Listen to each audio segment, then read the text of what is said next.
आज आपण बनवणार आहोत सोयाबीन पुलाव।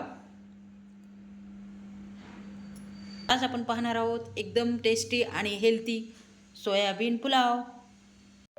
आज आपण बनवणार आहोत सोयाबीन पुलाव। सोयाबीन पुलाव बनवण्यासाठी मी येथे 1 ते 1.5 वाटी भात शिजवून असा मोकळ्या प्रकारे करून घेतला आहे। शिजवून असा मोकळा थंड करून घेतला आहे आणि त्यासाठी घेतले आहेत सोयाबीन गरम पाण्यामध्ये टाकून वाफलून घेतले आहेत मीठ टाकून।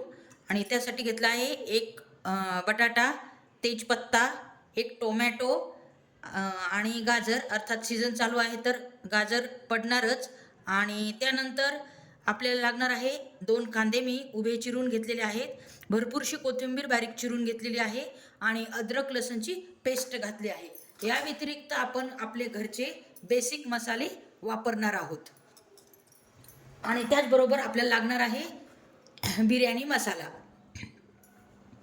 आपल्याला सोयाबीन पुलाव बनवायचा आहे, लागणार आहे। या व्यतिरिक्त तुम्ही तुम्हाला आवडतील त्या भाज्या पण टाकू शकता। तर चला मग आपण सोयाबीन पुलाव बनवूयात। गॅसवर मी कढई ठेवली आहे आणि कढई छान तापली आहे। त्यानंतर आपल्याला घालायचे आहे तेल। तेल चांगले तापले आहे, मी घालत आहे मोहरी, जिरे, एक तेजपत्ता, त्यानंतर बारीक कांडून घेतलेले लसूण अद्रकची पेस्ट,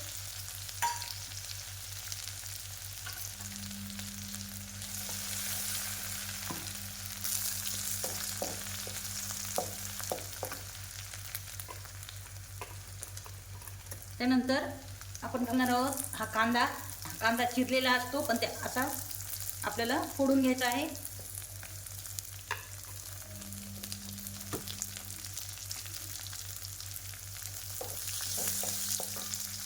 त्यानंतर आपले बटाटे घालायचे आहे,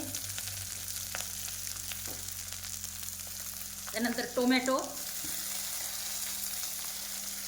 आणि त्यानंतर गाजर आपले।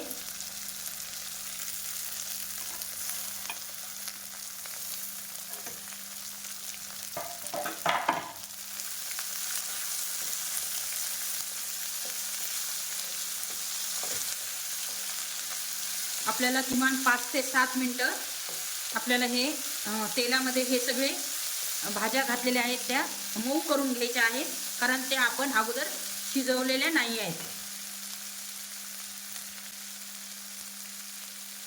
आपल्याला यामध्ये या भाज्या पटकन मऊ व्हाव्यात म्हणून आपल्याला या स्टेजला थोडे मीठ घालायचे आहे।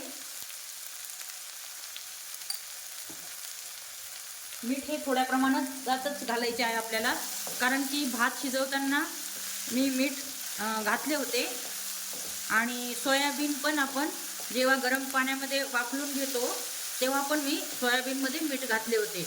त्यामुळे अंदाजाने आपल्याला थोडे मीठ घालायचे आहे या भाज्यामध्ये।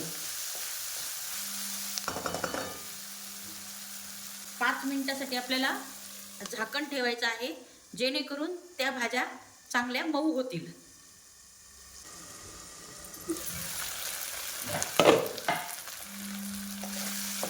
हे पहा, आपल्या भाज्या चांगल्या मऊ झाल्या आहेत, ओव्हर कुक करायच्या नाहीत आपल्याला, एकदम मस्त मऊ झाल्या।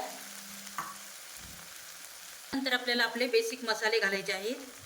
हे पहा, 1 ते 1.5 चमचा धनेपूड, त्यानंतर 2 ते 3 चमचे बिर्याणी मसाला,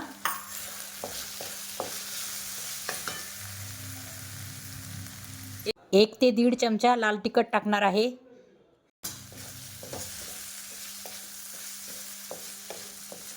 त्यानंतर आपल्याला हे सोयाबीन घालायचे आहेत। हे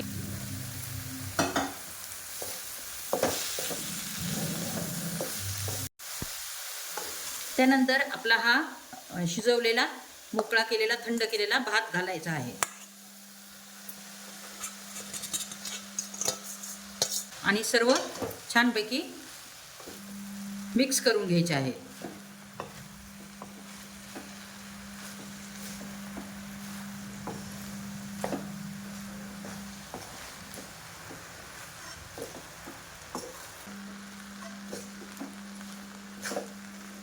पाहू शकता किती मस्त असा मोकळा आपला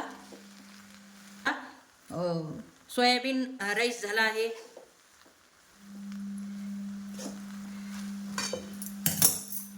यानंतर आपल्याला बारीक चिरलेली कोथिंबीर घालायची आहे.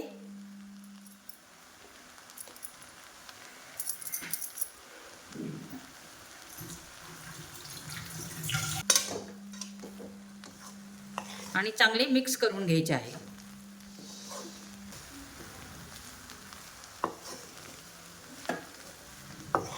हे पहा, आपला सोयाबीन राईस तयार झाला आहे. कधीतरी वेगळं खावंसं वाटलं तर आपण अशा प्रकारचा सोयाबीन राईस करू शकतो. सोयाबीन पुलाव म्हणा किंवा सोयाबीन राईस म्हणा, अगदीच टेस्टी असा लागतो. जर तुम्हाला या माझ्या सोयाबीन पुलावची रेसिपी आवडली असली तर लाईक आणि सबस्क्राईब करायला विसरू नका. पुन्हा भेटू एका नवीन रेसिपीमध्ये. तोपर्यंत नमस्कार.